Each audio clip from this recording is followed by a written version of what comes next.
শিক্ষার্থীবৃন্দ, আশা করি তোমরা সবাই ভালো আছো। উচ্চ মাধ্যমিকের দ্বিতীয় পত্রের জৈব রসায়নের থেকে আমরা তোমাদের ক্লাস নিচ্ছি। আজকে আমাদের যে আলোচ্য সূচি সেটা হলো পলিমারকরণ, গ্লাইকোসাইডিক বন্ধন ও পেপটাইড বন্ধন। পলিমারকরণ, গ্লাইকোসাইডিক বন্ধন ও পেপটাইড বন্ধন। আজকে যে আমাদের যে শিখন ফল, আজকে আমরা কি কি শিখব? পলিমারের প্রকারভেদ ও বৈশিষ্ট্য, সংযোজন ও দ্রুত পলিমার, ঘনীভবন পলিমার, গ্লাইকোসাইডিক বন্ধন ও পেপটাইড বন্ধন। আমরা প্রথমেই জানি যে পলিমারের প্রকারভেদ বা পলিমার জিনিসটা কি। আমরা জানি যে পলি হতো বহু, মেরস হতো ক্ষুদ্র অংশ। অনেকগুলি ক্ষুদ্র অংশ যখন একত্রে মিলিত হয়ে বৃহৎ অণু তৈরি করে তখন তাদেরকে বলি আমরা পলিমার। যে ক্ষুদ্র অংশ থেকে বা ক্ষুদ্র অণু থেকে পলিমার তৈরি হয় তাকে বলি মনোমার। আর অনেকগুলি মনোমার একত্রে যুক্ত হলে আমরা তাকে বলি পলিমার।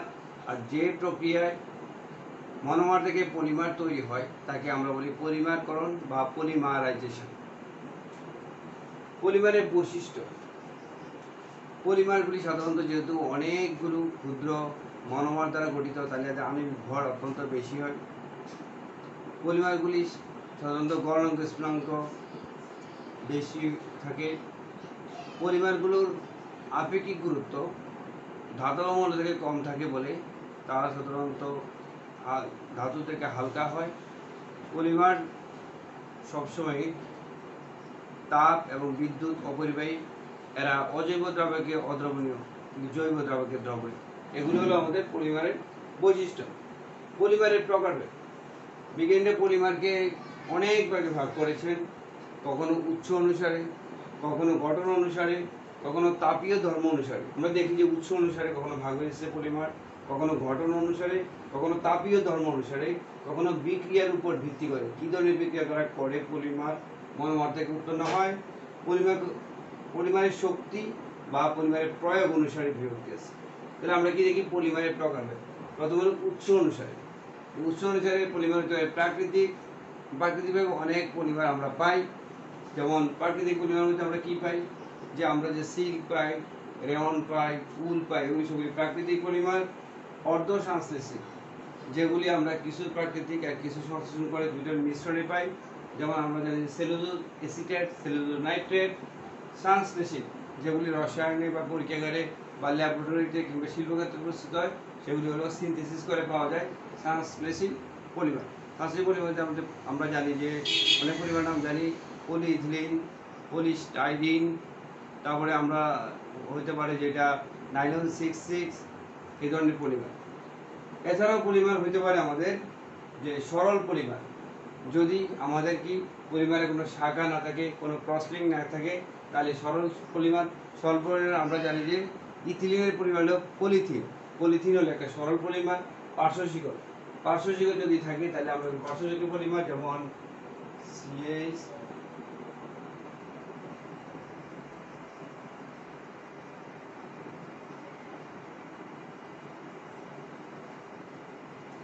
CH3, তাহলে এটা যদি এখানে একটা পলিমার হয়, এখানে আছে কি CH, এখানে আছে CH2, এটা যে পার্শ্বশিকল আছে এটা একটা পলিমার। এটার নাম কি? যে পার্শ্বশিকল আছে এখানে, তাহলে এটা কি পলিপ্রোপিলিন। কি নাম বললাম? এখানে একটা পার্শ্বশিকল আছে। আর সরলটা হবে এরকম CH2N। এটা সরল, কারণ এখানে কোনো পার্শ্বশিকল নাই। তাহলে আমরা সরল হইতে পারে, পার্শ্বশিকল হইতে পারে, এবং ক্রসলিঙ্ক। ক্রসলিঙ্ক মানে কি? যে দুই স্তর পলিমারের মধ্যে কি থাকে, যদি বন্ধন থাকে। যেমন আমরা ক্রসলিঙ্কের মধ্যে আমরা যদি ব্যাকেলাইট বা ফেনল ফর্মালডিহাইড একটা ক্রসলিঙ্ক। নাম কি? উদাহরণ ফেনল ফর্মালডিহাইড। এখানে কি দুইটা স্তরের মধ্যে আন্তঃবন্ধন থাকে। এছাড়া আমরা দেখতে পারি যে তাপীয় ধর্ম অনুসারে পলিমারের প্রকারভেদ। তাপীয় ধর্ম অনুসারে হতে পারে থার্মোপ্লাস্টিক ও থার্মোসেটিক। পরীক্ষা আসে থার্মোপ্লাস্টিক পলিমার কি, থার্মোসেটিক পলিমার কি। পলিমারকে সাধারণত তাপ দিলে গলানো যায়, পরবর্তীতে একে যদি ঠান্ডা করা হয় তখন নির্দিষ্ট আকৃতি প্রদান করা যায়। বারবার যখন তাপ দিয়ে গলানো এবং পরবর্তীতে এদেরকে ঠান্ডা করে নির্দিষ্ট আকৃতি দেওয়া হয় তাদের থার্মোপ্লাস্টিক পলিমার। আর দ্বিতীয় হলো থার্মোসেটিং পলিমার, যাদেরকে একবারই তাপ দিয়ে গলিয়ে নির্দিষ্ট আকৃতি প্রদান করা যায়। পরবর্তীতে এদেরকে যদি আবার তাপ দেওয়া হয় ভেঙে যায়, তাহলে দ্বিতীয়বার এদেরকে নির্দিষ্ট আকৃতি দেওয়া যায় না তাপের প্রভাবে, তাহলে এদের করে থার্মোস্ট্যাটিক পলিমার। তাহলে তাপীয় ধর্ম ভিত্তি করে থার্মোপ্লাস্টিক পলিমার আর থার্মোস্ট্যাটিক পলিমার। তাহলে তারপরে আমরা দেখতে পাই যে বিক্রিয়ার উপর ভিত্তি করে, বিক্রিয়ার উপর ভিত্তি করে পলিমার দুই প্রকার, সংযোজন পলিমার এবং দ্রুত পলিমার। কি পলিমার? সংযোজন পলিমার এবং দ্রুত পলিমার। সংযোজন পলিমারই দ্রুত পলিমার, আর হলো আমাদের কি কনডেনসেশন বা ঘনীভবন পলিমার। তাহলে আমরা দুই প্রকার মধ্যে কি বলছি, এটা সংযোজন বা দ্রুত পলিমার, আর হলো ঘনীভবন পলিমার। আমরা যখন দেখি যে ইথিন, অনেকগুলি ইথিন অণু মিলে যখন পলিথিন তৈরি করে, একই ধরনের মনোমার থেকে যখন পলিমার তৈরি হয় এবং সেই পলিমার থেকে যৌগ তৈরি করার সময় যখন কোনো ক্ষুদ্র অণু পানি বা HCl বা ইথানল এগুলো কোনো অণু চলে না যায়, বিয়োগ না হয়, তাহলে আমাদের বলি সংযোজন পলিমার। সংযোজন পলিমার সবচেয়ে সহজ যে উদাহরণ সেটা হলো ইথিলিন, CH2 ইথিলিন, এরকম অ্যান্টি অণু যদি আমাদের বিক্রিয়া করে তাহলে কি উৎপন্ন করে, CH2 দ্বিবন্ধনে এক বন্ধন হয়ে গেল, CH2 হয়ে গেল, এরকম পাশের অণুর সাথে সে বন্ধন গঠন করে এরকম অ্যান্টি অণু তৈরি করে, নাম কি, পলি ইথিলিন। কি হলো, এখানে একই ধরনের মনোমার যুক্ত হয়ে এখানে পলিমার তৈরি করেছে এবং এখানে কোনো ক্ষুদ্র অণু পানি বা অন্য কোনো অণু চলে যায় না, তাহলে এদেরকে আমরা সংযোজন বা দ্রুত পলিমার। কিন্তু এছাড়াও আমাদের পলিমার আছে আমাদের ঘনীভবন পলিমার বা কনডেনসেশন পলিমার। কি নাম? ঘনীভবন বা কনডেনসেশন পলিমার। যেমন ফেনল ফর্মালডিহাইড, আমরা জানি যে HCHO ফর্মালডিহাইড প্লাস OS, এটা কি দুইটা ভিন্ন আমাদের কি এখানে আছে, দুইটা ভিন্ন মনোমার যুক্ত হয়ে পলিমার গঠন করবে এবং পলিমার গঠনের সময় ক্ষুদ্র অণু পানি বা অন্য কোনো অণু চলে যাবে, তাকে আমরা ঘনীভবন পলিমার। আমরা কি দেখি এখানে, CH2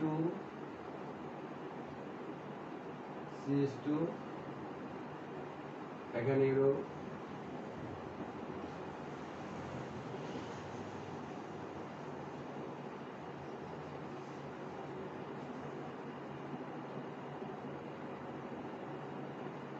OH, আবার এখানে CH2, এখানে একটা ফেনল একটা অণু, আর এখানে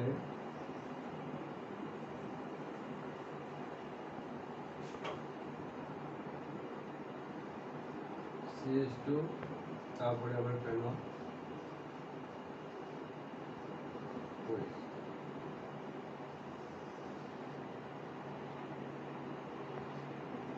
এই যে একটা এখানে আমরা কি দেখলাম, এখানে ফর্মালডিহাইড এর এখানে অক্সিজেন আর এখানে ফেনলের OH মিলে পানির হিসেবে চলে যাবে, আর এখানে কি হবে, CH2, এখানে ফেনলের OH, এখান থেকে হাইড্রোজেন চলে গেছে, CH2 তে অক্সিজেন গেছে আর ফেনলের দুই পাশ থেকে দুইটা হাইড্রোজেন চলে গেছে, তাহলে কি অণু চলে গেল, প্লাস পানির অণু। কি ঘটলো এখানে আমরা দেখছি, এখানে কি আছে, ফেনল আছে এবং ফর্মালডিহাইড আছে, বিক্রিয়া করে এখানে ফর্মালডিহাইডের অক্সিজেন আর ফেনলের দুই পাশে দুইটা হাইড্রোজেন মিলে পানির অংশে চলে গেছে, আর বাকি এখানে ফেনলের সাথে এখানে কে যুক্ত হয়েছে, ফর্মালডিহাইড যুক্ত হয়েছে, এভাবে যুক্ত হয়েছে, এরকম একটা তিনটা একত্রে যুক্ত হয়ে এখানে n-তম যুক্ত হয়ে লম্বা শিকল তৈরি করেছে। তাহলে এটা কেমন, এটাকে আমরা বলতে পারি যে ঘনীভবন, কারণ এখানে ভিন্ন দুইটা আমাদের কি ছিল, মনোমার ছিল, তাদের কার্যকরী মূলক ছিল এবং তারা যুক্ত হওয়ার পরে ক্ষুদ্র অণু পানি চলে গেছে, যেটা একটা ঘনীভবন পলিমার। তাহলে আমরা দেখো, তাহলে পলিমারের শক্তি বা প্রয়োগ অনুসারেও আমাদের কি দেখতে পারি, পলিমার হিসেবে আমরা দেখতে পারি। যেমন পলিমারের শক্তি বা প্রয়োগ অনুসারে আমরা পলিমার দেখতে পাই, যেমন আমরা রাবার বা ইলাস্টিক বলতে পারি, প্লাস্টিক বলতে পারি এবং ফাইবার। তাহলে আমরা কি দেখলাম যে পলিমারের প্রকারভেদ, কি ধরনের পলিমার, উৎস অনুসারে পলিমার প্রকারভেদ আছে, গঠন অনুসারে আছে, তাপীয় ধর্ম অনুসারে বিশেষ ইম্পর্টেন্ট, থার্মোপ্লাস্টিক এন্ড থার্মোস্ট্যাটিক, এবং বিক্রিয়ার উপর ভিত্তি করে বেশি ইম্পর্টেন্ট, বিক্রিয়ার ভিত্তি করে সংযোজন বা দ্রুত পলিমার, আর একটা হলো কি ঘনীভবন পলিমার।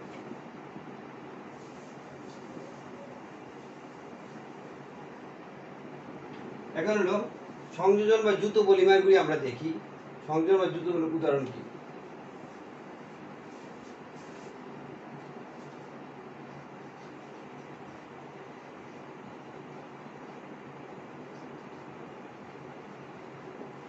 সবচেয়ে সহজটা আমরা আগেও দেখছি,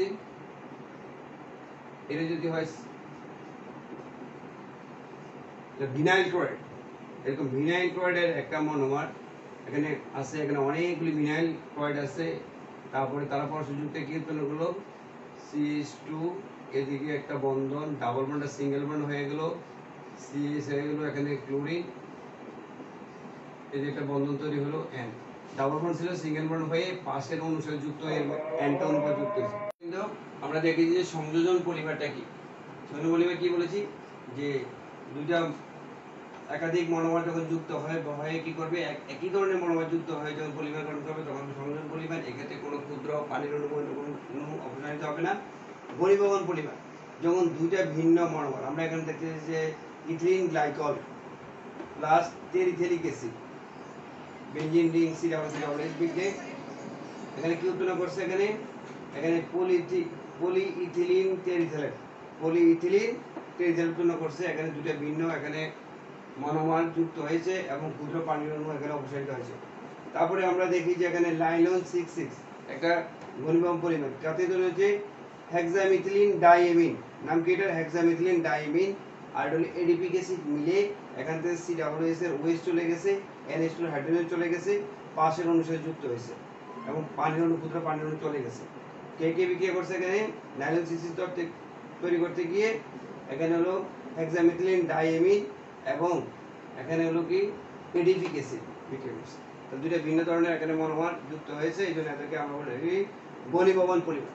আবার অ্যামোনিয়া ফর্মালডিহাইড একটা ঘনীভবন পলিমার, এখানে ফর্মালডিহাইডে অ্যামোনিয়া যুক্ত হয়ে এখানে কি হচ্ছে, এখানে ইউরিয়া ফর্মালডিহাইড হবে। কি হবে এটা, ইউরিয়া ফর্মালডিহাইড, এখানে NH2CO NH2 ইউরিয়া আর ফর্মালডিহাইড মিলে ইউরিয়া ফর্মালডিহাইড তৈরি করেছে। দুইটা ভিন্ন মনোমার মিলে যাদের কি আছে ভিন্ন এখানে কি আছে কার্যকরী মূলক আছে। এখন আমরা দেখবো যে গ্লাইকোসাইডিক বন্ধন ও পেপটাইড বন্ধন। আলফা ডি গ্লুকোজ, এটা গ্লুকোজের একটা আলফা ডি গ্লুকোজ 1 নাম্বার কার্বনের এটা, আর এই অণুটা এটা হলো 1 নাম্বার কার্বন, এটা হলো 4 নাম্বার কার্বন। তাহলে দুইটা আলফা ডি গ্লুকোজের যখন OH মূলকের থেকে একটা থেকে OH একটা হাইড্রোজেন মিলে পানির অণু যখন চলে যায় তখন এখানে কি হয়েছে, এটা alpha D glucose 1 number carbon, এটা হলো আলফা ডি গ্লুকোজ, এটা 4 নাম্বার কার্বন। 1 নাম্বার কার্বন এবং 4 নাম্বার কার্বনের OH দুইটার মধ্যে যখন পানির অণু চলে যায় তখন তাদের মধ্যে পানির অণু চলে গেলে কি হয়, এখানে একটা অক্সিজেনের মাধ্যমে বন্ধন তৈরি হয়। কার মাধ্যমে, অক্সিজেনের মাধ্যমে। এখানে দুইটা OH ছিল, এখানে দুইটা OH থেকে পানির অণু চলে গেছে, তাহলে কার মধ্যে যুক্ত হয়েছে, অক্সিজেনের মাধ্যমে দুইটা আলফা ডি গ্লুকোজ যুক্ত হয়েছে, গ্লাইকোসাইডিক বন্ধন। এখন যদি বিটা ডি গ্লুকোজ যদি OH টা উপরে থাকতো, এই ক্ষেত্রে 1 নাম্বার কার্বনে এখানে OH উপরে থাকতো, তাহলে beta D glucose, beta D glucose 1 number এবং 4 নাম্বার কার্বনে যদি যুক্ত হতো তাহলে বলতো বিটা গ্লাইকোসাইডিক বন্ধন। পেপটাইড বন্ধন, আমরা জানি যে প্রোটিন আমাদের মানব শরীরের এবং জীবদের একটা অন্যতম একটা উদাহরণ প্রোটিন। প্রোটিনের মনোমার হলো amino acid. Amino acid monomer যখন যুক্ত হয়, অ্যামাইনো অ্যাসিডে COOH মূলক থাকে এবং NH2 অ্যামিনো মূলক থাকে এবং COOH মূলক থাকে। দুইটা যখন অনেকগুলি অ্যামাইনো অ্যাসিড পাশাপাশি যুক্ত হয়ে পলিমার তৈরি করে তখন একটার অণু থেকে OH, COOH মূলক থেকে OH, আর পাশের অ্যামাইনো অ্যাসিড থেকে NH2 মূলক হাইড্রোজেন, এগুলি মিলে পানির অণুটা অপসারণ হয়ে যায়। তাহলে এখানে CO এর সাথে এখানে এই কার্বনের সাথে N যুক্ত হয়, CO এর সাথে N যুক্ত হয়, মাঝে এটা থেকে OH এতে হাইড্রোজেন চলে গেছে। তাহলে এই যে এখানে যে অ্যামাইনো অ্যাসিডের মধ্যে যে দুইটা অ্যামাইনো অ্যাসিডের মধ্যে যে আমাদের বন্ধন, সেটাকে যে পলিমার গঠন করে সেই বন্ধনের মাধ্যমে সেই বন্ধন পেপটাইড বন্ধন। তো পেপটাইড বন্ধন আমরা কোথায় দেখতে পাই স্টুডেন্টরা, পেপটাইড বন্ধন আমরা দেখতে পাই প্রোটিনের মধ্যে। প্রোটিনের যখন গঠিত হয় তখন তার মনোমার থেকে আমাদের কি অ্যামাইনো অ্যাসিডের COOH মূলক থাকে এবং একই অণুর মধ্যে NH2 অ্যামিনো মূলক থাকে। অ্যামিনো মূলকের হাইড্রোজেন এবং COOH মূলকের OH মূলক চলে যায় তখন এখানে কি হয়েছে, এখানে নাইট্রোজেনের সাথে কার্বন একটা বন্ধন যুক্ত হয়ে আমাদের পেপটাইড বন্ধন তৈরি হয়। তাহলে এভাবে আমরা দেখতে পাই আমাদের এই আলোচ্য সূচিতে যে কি আছে, আমাদের এই সিলেবাসে আমাদের পেপটাইড বন্ধন খুব গুরুত্বপূর্ণ আসে, গ্লাইকোসাইডিক বন্ধন আছে। শিক্ষার্থীবৃন্দ, আশা করি আমার ক্লাসটা তোমরা মনোযোগ দিয়ে তোমরা শুনেছো।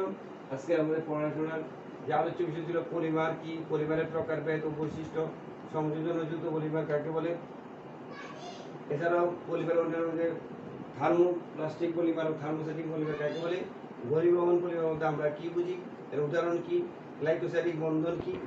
গ্লাইকোসাইডিক বন্ধন দুই প্রকার, আলফা ডি গ্লুকোজের গ্লাইকোসাইডিক বন্ধন এবং বিটা ডি গ্লুকোজের গ্লাইকোসাইডিক বন্ধন এবং পেপটাইড বন্ধন। পেপটাইড বন্ধন কোথায় পাওয়া যায়? এখানে প্রোটিনে পাওয়া যায়। প্রোটিন যখন তৈরি হয় অ্যামিনো অ্যাসিড থেকে, তখন পেপটাইড বন্ধন তৈরি হয়।